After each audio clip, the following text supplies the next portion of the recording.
ਸਾਰੀ ਡੁੱਬ ਗਈ। ਡੁੱਬ ਗਈ। 2 ਕਿੱਲੇ ਸਿਰਫ ਤਾਂ ਹੀ ਬਚੇ। 2 ਕਿੱਲੇ ਤਾਂ ਹੀ ਬਚੇ ਨੇ। ਕਿੰਨੇ ਪੈਸਿਆਂ ਦੀ ਫਸਲ ਸੀ ਜਿਹਦਾ ਨੁਕਸਾਨ ਹੋਇਆ? 1.5 ਕਰੋੜ ਦੇ ਲਗੋ ਭਾਅ ਜਾ ਕੇ।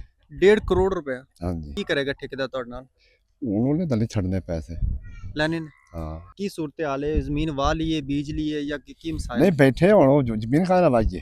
ਹਾਂ, ਕੁਛ ਹੈ ਹੋਵੇ ਤਾਂ ਵਾਜੇ ਨਾ। ਔਰ ਹੁਣ ਤੱਕ ਤੁਹਾਨੂੰ ਕੋਈ ਹੁਕੂਮਤੀ ਇਮਦਾਦ ਮਿਲੀ ਹੈ ਜਾਂ ਇਸ ਤੇ ਸਰਵੇ ਹੋਇਆ ਕੋਈ? नहीं कोई कुछ भी नहीं मिला, कोई सर्वे नहीं, कोई गल नहीं। ਕੀ ਗੱਲ ਹੈ ਕਿ ਤੁਸੀਂ ਬਿਆਨਬਾਜ਼ੀ ਕਰ ਰਹੇ ਹੋ ਜਾਂ ਹਕੀਕਤ ਦੇ ਵਿੱਚ ਕੁਝ ਨਹੀਂ ਮਿਲਿਆ? ਚੀਜ਼ ਨਹੀਂ ਮਿਲੀ ਕਿਸੇ ਸ਼ੈ ਦੀ ਵੀ, ਨਾ ਕੋਈ ਸਾਨੂੰ ਕੋਈ ਬੰਦਾ ਫੰਡ ਮਿਲਿਆ, ਨਾ ਸੈਲਜ ਮਿਲਿਆ, ਨਾ ਰਾਸ਼ਨ ਮਿਲਿਆ, ਕੋਈ ਸ਼ੈ ਨਹੀਂ ਸਾਨੂੰ ਮਿਲੀ। ਸੈਲਜ ਇਹਨਾਂ ਨੂੰ ਮਿਲਿਆ ਕਿ 2 ਗੱਠਾਂ ਜਾਂ 4 ਮਿਲਿਆ ਸਾਨੂੰ। ਤੁਸੀਂ ਕੁਛ ਕਿੱਥੇ ਹੋ? ਤੁਸੀਂ ਕਿੱਥੇ ਹੋ? ਸਾਡੀ ਉਹ ਰੈਸ਼ ਪੱਲੀ ਸਾਈਡ ਤੇ। ਤੁਹਾਨੂੰ ਸੈਲਜ ਮਿਲਿਆ? ਸੈਲਜ ਮਿਲਿਆ, ਰਾਸ਼ਨ? ਰਾਸ਼ਨ ਨਹੀਂ ਮਿਲਿਆ ਸੀ। ਤੇ ਤੁਹਾਨੂੰ? नहीं असि कुछ नहीं, ना असि गए हैं तो ना असि लिया। ਤੁਹਾਡੇ ਕੋਲ ਕੋਈ ਨਹੀਂ ਪਹੁੰਚਿਆ? नहीं साढ़े कोल कोई नहीं। ਕੋਈ ਚੀਜ਼ ਨਹੀਂ, ਅਸੀਂ ਉੱਥੇ ਇਕੱਠੇ ਹਾਂ, ਕੋਈ ਚੀਜ਼ ਨਹੀਂ। ਇੱਕ ਦਿਨ ਆਏ ਨੇ ਰਾਸ਼ਨ ਵਾਲੇ, ਉਹਨਾਂ ਬਾਹਰ ਰਾਸ਼ਨ ਦਿੱਤਾ ਤੇ ਉਦੋਂ ਬਾਅਦ ਹੋਰ ਕੋਈ ਚੀਜ਼ ਉਹ ਕੌਣ ਲੋਕ ਸੀ ਜਿਹੜੇ ਤੁਹਾਡੇ ਕੋਲ ਆਏ ਸੀ? ਮਜੈਦ ਸੀ। ਮਿਲੀ ਮੁਸਲਿਮ ਲੀਗ ਦੇ ਲੋਕ? ਹਾਂ, ਫਿਰ ਤੁਸੀਂ ਇੱਥੇ ਕਿਵੇਂ ਜ਼ਿੰਦਗੀ ਗੁਜ਼ਾਰੀ? ਇੱਕ ਪੂਰਾ ਮਹੀਨਾ ਕਹਿੰਦੇ ਨੇ ਪਾਣੀ ਇੱਥੇ ਖੜਾ ਰਿਹਾ ਤੁਹਾਡੇ ਕੋਲ, ਮਹੀਨਾ ਇੱਥੇ ਤੇ ਫਿਰ ਤੁਸੀਂ ਕਿਵੇਂ ਇੱਥੇ ਗੁਜ਼ਾਰਾ ਕਿਵੇਂ ਕੀਤਾ? ਗੁਜ਼ਾਰਾ ਹੁਣ ਬੈਠੇ ਆ ਸਬਰ ਕਰਕੇ, ਹੁਣ ਕਿੱਧਰ ਜਾਈਏ। गुजारा जी हाँ। खाना दाना तो रखा सी ना। ਹਾਂ, इत्थे आपदा जो पता लग गया भी वो पानी आ रहा है, इत्थे ਚੱਕੀਆਂ ਲੱਗੀਆਂ ਨੇ, ਆਟਾ ਪਿਆ ਕੇ ਆਪਦਾ ਰੱਖ ਲਿਆ ਤਾਂ ਖਾ ਲਈਦਾ ਸੀ, ਪਕਾ ਲਈਦਾ ਸੀ, ਚੁੱਪ ਕਰ ਦੁਪਹਿਰ ਹੀ ਦਾ। अस्सलाम वालेकुम वरहमतुल्लाह। दरियाए सतलुज राजोवाल जो उसकी पतन है उससे आगे जल्लो के गांव है और ये मंशा साहब का डेरा है जिसके ऊपर खड़ा हूँ, जिसका मकान सैलाब ने गिरा दिया। मुझे ये मकान देखकर एक वो शेर याद आ गया। वो कहते हैं कि मत कर बारिशों से इतना प्यार, कच्चा तेरा मकान है कुछ तो ख्याल कर। सस्ती ज़मीन यहाँ पे होने की वजह से और ठेका आम ज़मीन की निस्बत थोड़ा सा कम होने की वजह से किसान बेचारा लालच करता है कि मैं यहाँ पे आके खेती बाड़ी कर सकूँ ताकि मुझे 2-4 आने बच सकें। ये ज़मीन भी रेतली है, इतनी एफिशिएंट ज़मीन नहीं है, उसके बावजूद यहाँ पे खेती बाड़ी की जाती है। लेकिन मेरे साथ जो इस वक्त मुतासरीन मौजूद है, इनसे हम बात करेंगे। की कहना चाहोगे? सैलाब दी शिद्दत कितनी सी? पानी ने किस तरह ਤੁਹਾਡਾ ਕੀ ਨੁਕਸਾਨ ਕੀਤਾ? ਪਾਣੀ ਦੇ ਇੱਕ ਤਾਂ ਮਕਾਨ ਡਿੱਗ ਪਿਆ ਪਾਣੀ ਵਿੱਚ ਆ ਕੇ, ਤੇ ਇੱਕ ਫਸਲ ਮਰ ਗਈ ਸਾਰੀ। ਆ 2 ਕਿੱਲੇ ਤਾਂ ਹੀ ਬਚੇ ਨੇ ਬਸ। ਫਸਲ ਕਿੰਨੀ ਸੀ ਟੋਟਲ? 34 ਕਿੱਲੇ ਫਸਲ ਸੀ। 34 ਕਿੱਲੇ? ਹਾਂਜੀ, ਉਹਦੇ ਚ ਕੀ ਬੀਜਿਆ ਸੀ? ਹਲਦੀ ਸੀ ਕੋਈ, ਤੇ ਕੋਈ ਤੇਲ ਸੀ, ਤੇ ਕੋਈ ਜਾਂ ਮਕਈ ਸੀ। ਸਾਰੀ ਡੁੱਬ ਗਈ। ਡੁੱਬ ਗਈ। 2 ਕਿੱਲੇ ਸਿਰਫ ਤਾਂ ਹੀ ਬਚੇ। 2 ਕਿੱਲੇ ਤਾਂ ਹੀ ਬਚੇ ਨੇ। ਔਰ ਜਿਹੜੀ ਤੁਹਾਡੀ 32 ਕਿੱਲੇ ਫਸਲ ਜਿਹੜੀ ਬਾਕੀ ਬਚੀ ਜ਼ਾਇਆ ਹੋਈ, ਉਹ ਕਿੰਨੀ ਕੁ ਦੀ ਆਮਦਨ ਹੋਏਗੀ ਜਾਂ ਕਿੰਨੇ ਪੈਸਿਆਂ ਦੀ ਫਸਲ ਸੀ ਜਿਹਦਾ ਨੁਕਸਾਨ ਹੋਇਆ? ਆਮਦਨ ਤਾਂ ਉਹ ਤਾਂ ਜਾਂ 1.5 ਕਰੋੜ ਦੇ ਲਗੋ ਭਾਅ ਜਾ ਕੇ। 1.5 ਕਰੋੜ ਰੁਪਇਆ ਹਾਂਜੀ, ਤੁਹਾਡਾ 32? ਹਲਦੀ ਸੀ ਨਾ, ਹਲਦੀ ਸੀ ਵਿੱਚ। ਅੱਛਾ। ਤਾਂ ਔਰ ਉਹਦੇ ਵਿੱਚ ਤੁਸੀਂ ਜ਼ਮੀਨ ਆਪਣੀ ਸੀ ਸਾਰੀ ਠੇਕੇ ਤੇ ਸੀ? ਠੇਕੇ ਦੀ ਆਪ ਦੀ ਵੇਚੀ ਗਈ ਸੀ। ਤੇ ਠੇਕਾ ਪਹਿਲੇ ਦਿੰਦੇ ਹੋ ਬਾਅਦ ਚ ਦਿੰਦੇ ਹੋ? ਠੇਕਾ ਪਹਿਲੇ ਵੀ ਦੇ ਦਿੱਤਾ, ਬਾਅਦ ਤੇ ਵੀ ਦੇ ਦਿੱਤਾ। ਪਹਿਲੇ ਵਾਲਾ ਤਾਂ ਗਿਆ ਤੁਸੀਂ ਕੋਈ ਦੇ ਦਿੱਤਾ। ਦਿੱਤਾ ਸੀ, ਕੋਈ ਬਾਅਦ ਤੇ ਵੀ ਦੇਣਾ ਸੀ। ਜਿਹੜਾ ਹੁਣ ਤੁਸੀਂ ਦੇਣਾ ਹੈ ਉਹ ਕੀ ਕਰੇਗਾ ਠੇਕੇਦਾਰ ਤੁਹਾਡੇ ਨਾਲ? ਹੁਣ ਉਹਨੇ ਤਾਂ ਨਹੀਂ ਛੱਡਨੇ ਪੈਸੇ।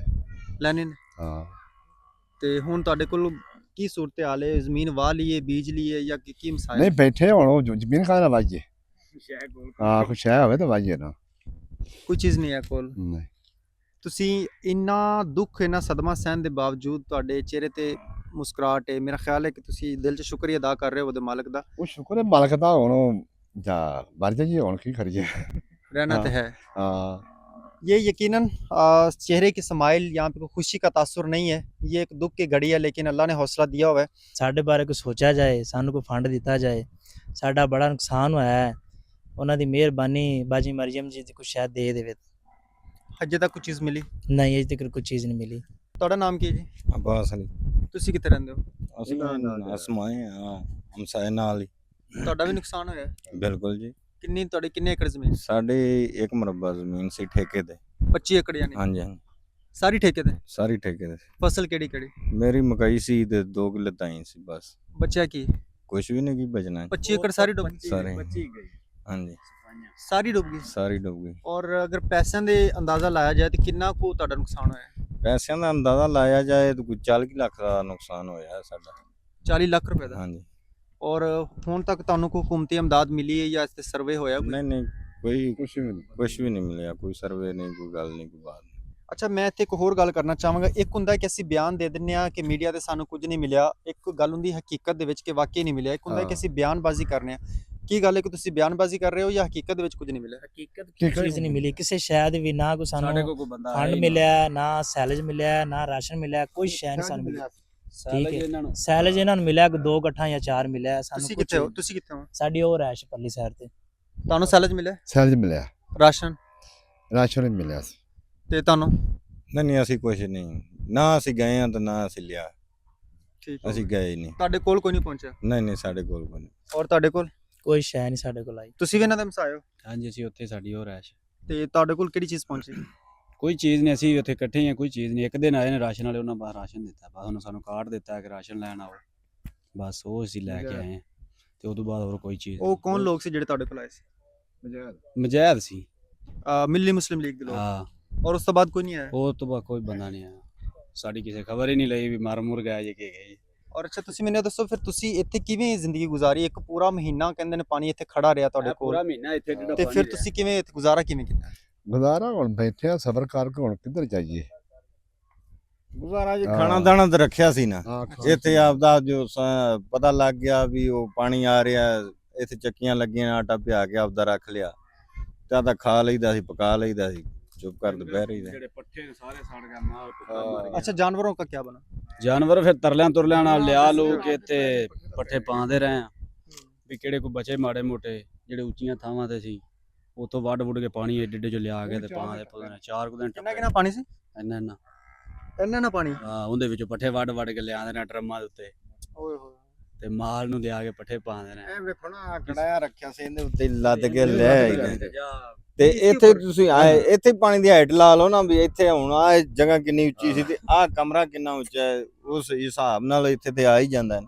बिल्कुल नाजरीन, यहाँ पे इस वक्त कैमरामैन खड़े हुए हैं, यहाँ से लेकर यहाँ तक जो मेरा फासला तकरीबन ये 2 से 3 फीट है, और अगर इससे पीछे चले जाएं जहाँ पे पानी, और वहाँ से यहाँ तक मेरा तकरीबन 6 फीट का फासला, और यहाँ से भी ऊपर पानी था। ਇੱਥੇ ਤੁਸੀਂ ਦੱਸ ਸਕਦੇ ਹੋ ਨਿਸ਼ਾਨ ਕਰਕੇ ਕਿੰਨਾ ਕੁ ਪਾਣੀ ਹੈਗਾ ਸੀ ਤੁਹਾਡੇ ਇੱਥੇ? ਇਹ ਸਾਰਾ ਪਾਣੀ ਸੀ ਇਹ ਵਾਲਾ ਪਾਣੀ ਸੀਗਾ ਸਾਰਾ? ਪਾਣੀ ਨਾਲ ਲੱਗਾ ਤੇ ਕਮਰੇ ਡਿੱਗੇ ਨੇ, ਨੇ। ਪਾਣੀ ਨਾਲ ਲੱਗਾ ਤੇ कमरे डिगे ने।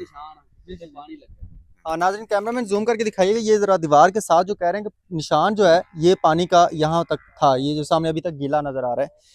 अच्छा, यहाँ पे अब डिटेल में अगर आपके सामने शेयर करना चाहूँ तो ये जो मेरे साथ लोग खड़े हुए हैं, ये बारोब शख्सियात हैं।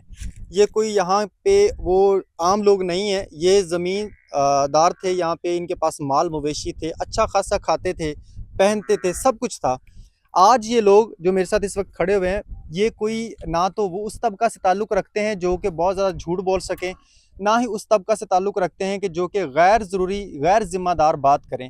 उन्होंने इतनी मुश्किल के अंदर भी चेहरे पर स्माइल रख के बात करने का मकसद ये था कि उनका मैसेज हुकूमती नुमाइंदों तक, हुकूमती इदारों तक पहुंच सके। बता रहे हैं कि 34 किले इनकी ज़मीन थी, 34 एकड़, जिसमें से 32 एकड़ तबाह हुई, इनका 1 मुरब्बा 25 एकड़ तबाह हुई। इसी तरह ये भाई बता रहे हैं इनकी तबाह हुई, और उन्होंने हल्फन ये बात कही कि एक दफ़ा इन्हें राशन मिला है, एक दफ़ा इन्हें साइलेज भी मिला है, इन्हें राशन भी मिला है, और इनको कहा गया कि आप हमारे साथ आएँ, आपको वहाँ पे राशन देंगे। और वो ये बता रहे हैं कि मैं, जहाँ तक मैं समझता हूँ कि अपनी इज़्ज़त नफ्स का ख्याल रखते हुए, अपनी कि जिसे कहते हैं कि खुददारी का ख्याल रखते हुए वो राशन नहीं लेने गए, ना ही साइलेज लेने गए। शर्म आती बंदा लैन जाए चीज, ये होती है खुददारी। और यहाँ पे आके ऐसे लोगों के साथ हमदर्दी करना, ऐसे लोगों के साथ मुआमलत करना, यकीनन एक पाकिस्तानी होना, एक शहरी होना, और उसके साथ साथ शरई तौर पे मुसलमान होना, ये हमारा हक है। ये मकान गिरा हुआ है, यहाँ से पानी उतरे हुए 20 दिन आज हो गए, और ये मकान अभी तक स्टेबल नहीं हो सका। कच्चा मकान है, गारे से बना हुआ है, ईंटों से बना हुआ है, सस्ता बन सकता है, लेकिन किसान के पास अभी तक इतनी वुसअत, इतनी ताकत नहीं है कि वो अपना मकान बना सके। खुदारा अगर आपके पास हिम्मत है, हौसला है, तो सिर्फ सैलाब के दिनों में राशन देना ही आपकी जिम्मेदारी नहीं है। उसके बाद के मसाइल आके यहाँ पे ऑन ग्राउंड सुने। जो लोग यहाँ पे बेचारे फंस चुके हैं, जिनके पास फसल का बीजने के लिए उनके पास कुछ नहीं है, जिनका ठेका देने के लिए उनके पास कोई वसाइल मौजूद नहीं है, जानवर क्या, उनकी ज़राअत क्या, तमाम तर चीज़ें जो है ना सैलाब बुर्द हुई हैं। और अल्लाह ताला हमें इस नुकसान से सबको बचाए। मैं बार बार ये दुआ भी करता हूँ, और ये आइंदा के लिए मैं चाहता हूँ कि हुकूमत के लिए और मौजूदा सेटअप के लिए बड़ा चैलेंज है कि क्या अगले साल भी ये सैलाब इसी तरह तबाही मचाएगा, या कि इन लोगों की जानो माल की हिफाजत के लिए कोई हिफाजती बंद मज़ीद मजबूत बांधे जा सकते हैं। ये दोनों इंतजामात इस वक्त करना अव्वलीन तरजीह है। इसी के साथ मुझे इजाज़त दीजिए, मज़ीद अपडेट्स भी आपके साथ शेयर करेंगे। अल्लाह हाफ़िज़।